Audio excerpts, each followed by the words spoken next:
Let's talk about a tragic instrument, the Chroma Polaris. It really embodies its moment in time, from the color scheme to the sound to the forces at work that launched it.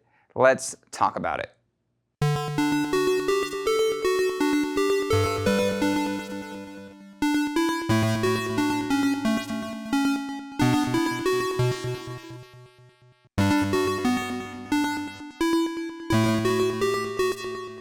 I'm Zach Marr from Alamo Music here in San Antonio, Texas. You can find us online at alamomusic.com. If you haven't already, hit the subscribe button, turn on your notifications. This is our Alamo Sound Lab channel where we talk about all things music tech related. And today we're talking about a synth that time forgot, the Fender Chroma Polaris. That doesn't even seem, the word Fender does not seem like it belongs in a conversation about synths at all.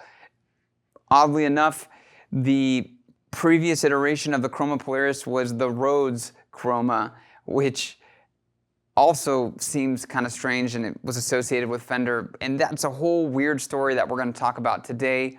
But I have to say, playing on this thing feels like two things. One, it feels like watching RoboCop on a VHS on an old giant tube TV, or it feels like using a cash register straight out of the 80s. With the weird membrane buttons, and they're like peeling off, and it's just a weird, it's a little disjointed. It feels very 80s, but not 80s in like the beauty of like the Jupiter 8.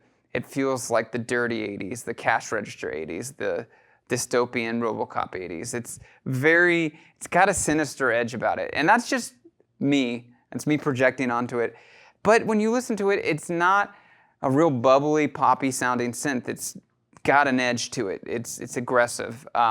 Really nice sounding. I don't think it's bad sounding at all. But let's talk about the history a little bit. Let's talk about why it was forgotten. Came out in 1984. It was the kind of last synth that Fender ever made. They only made two, this one and the Rhodes Chroma before it. And that was an odd deal because it came out of the failure of ARP. ARP had been working on a polyphonic synth in the late 70s, and they went out of business in 81, and CBS, who owned Fender, another odd story, perfect RoboCop, this Terminator, this giant conglomerate owning arts organizations, and like Fender, it's a very odd time for the music business.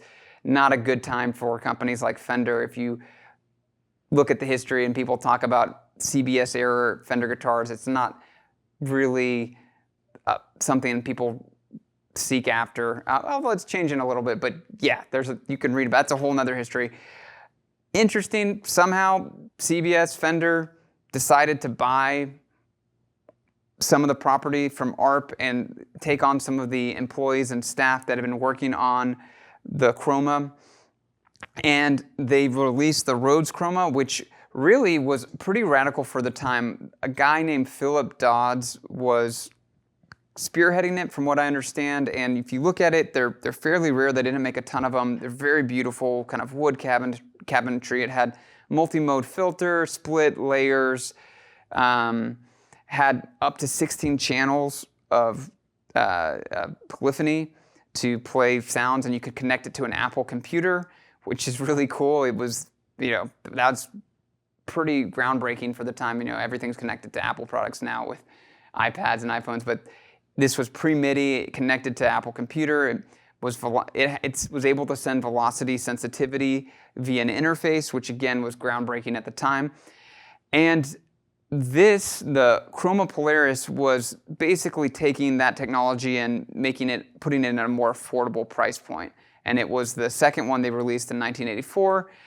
And it was not wildly successful. It was had missed the boat in a lot of ways. The digital wave had taken off with the DX7, and everything analog from that era seemed doomed to be second fiddle, or kind of not to be hidden in the shadows of synth history and forgotten about. The Chroma Polaris was no exception. Oddly, there's like two versions, the Chroma Polaris and the Chroma Polaris 2. No one really seems to know what the actual differences are, except there's a 2, and some people seem to think the 2 was just released in the Japanese market. and not the US market, and it has some different graphics up here. There might be a different heatsink unit, and there might be a different kind of processing power, but not good documentation about that. It's a little bit of a mystery. In addition to that, both of these were built in Japan, and there's not really any information about who built this in Japan. Did they subcontract to another company? I don't think Fender had a bunch of people that knew how to build synths, so no one's asked that question. I'm curious. If you happen to know, please leave a comment below. I think that's an interesting part of this history. Who was building this synth at the time? No one seems to know. Also interesting, it shares circuitry with a lot of this late analog era synth period, like 84 to 86.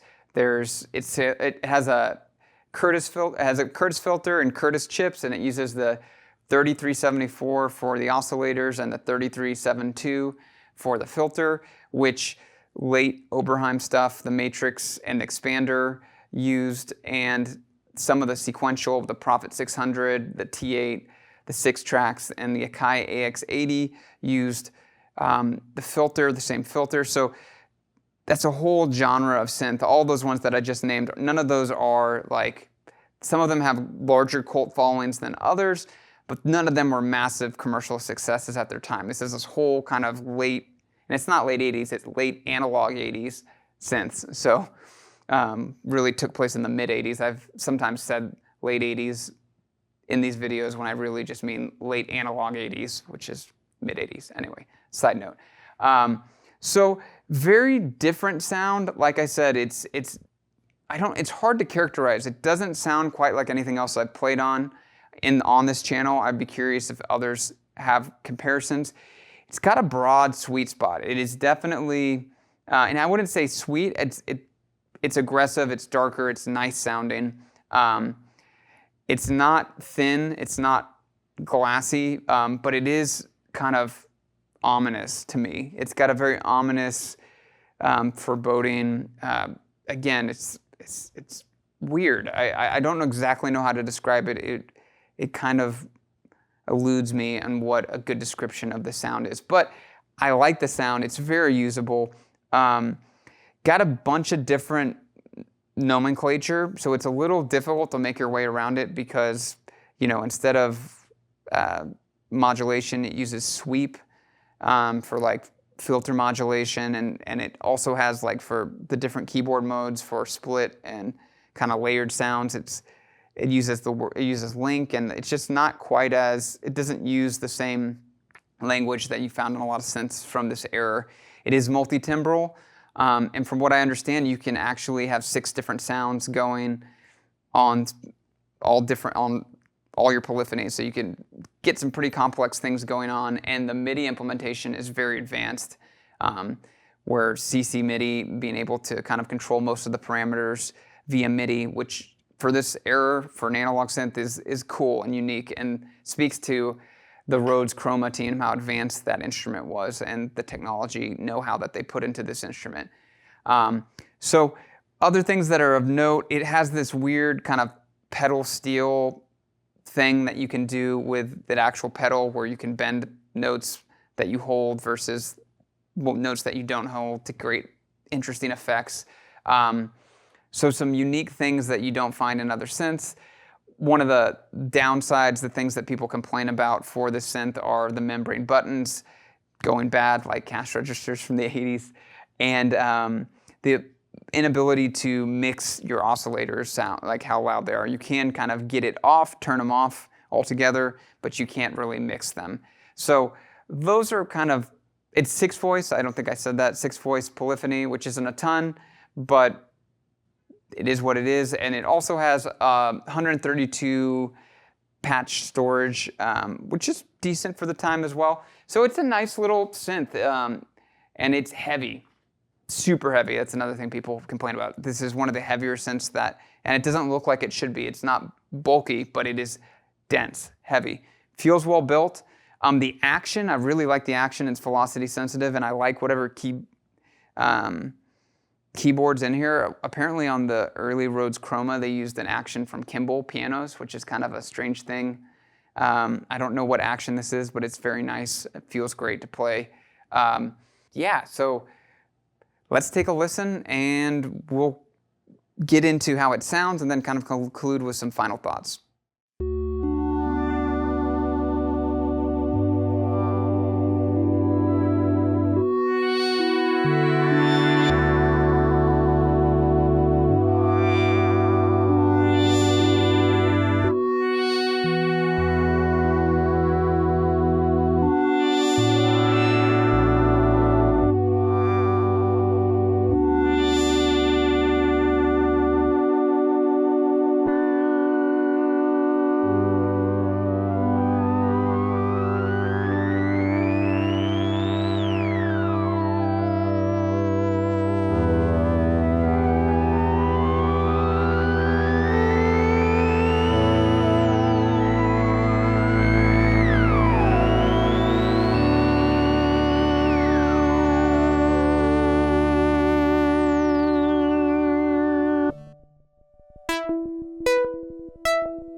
So there you have it, the Chroma Polaris. Alex Ball did a great video on this already, and really this video was just intended to give a little bit more information that I found out there that I don't think is readily known or readily shared. Other interesting things of note, I forgot to mention another thing that people don't like about it is it has stepped filter resonance. So I think it's got like 8 different steps. Basically, it's not super continuous, which is somewhat limiting, and it gets really aggressive. It's a very aggressive filter. The noise, I think, is wonderful. It sounds like pink noise to me. I didn't read to see if it was, but it's a very nice noise. And yeah, I think it's a very pleasant sounding synth. I think it's definitely not super underrated. They're $2,000 in the vintage used market, between $2,000 and $3,000. But I do think that that's potentially inexpensive compared to other synths of this caliber from this era. Definitely belongs in that kind of late analog era. The Prophet 600, the Oberheim Expander, the Matrix 6, Matrix 12s, definitely is part of that kind of grouping of synths, but way less known, way less kind of celebrated than those. And I don't know if that's fair. I haven't played on a lot of that, a lot of those synths. I think hopefully we'll get some on the channel and go through them. But definitely an interesting piece, and like I said, a unique sound. Very, very 80s, very dystopian 80s to me. And maybe that's me projecting onto it again, but I really think this has a very ominous sound in a good way. 80s, analog, warm, not glassy, and not digital sounding at all. It's very analog, but its own thing. So thanks for watching. If you have any other comments or thoughts, please leave them below. Anything that I left out or screwed up, please let us know below. And if you didn't already, hit the subscribe button, turn your notifications. I'd love to see you here again. And you want to talk more, find us at alamomusic.com. And I hope you have a very musical day. Until next time.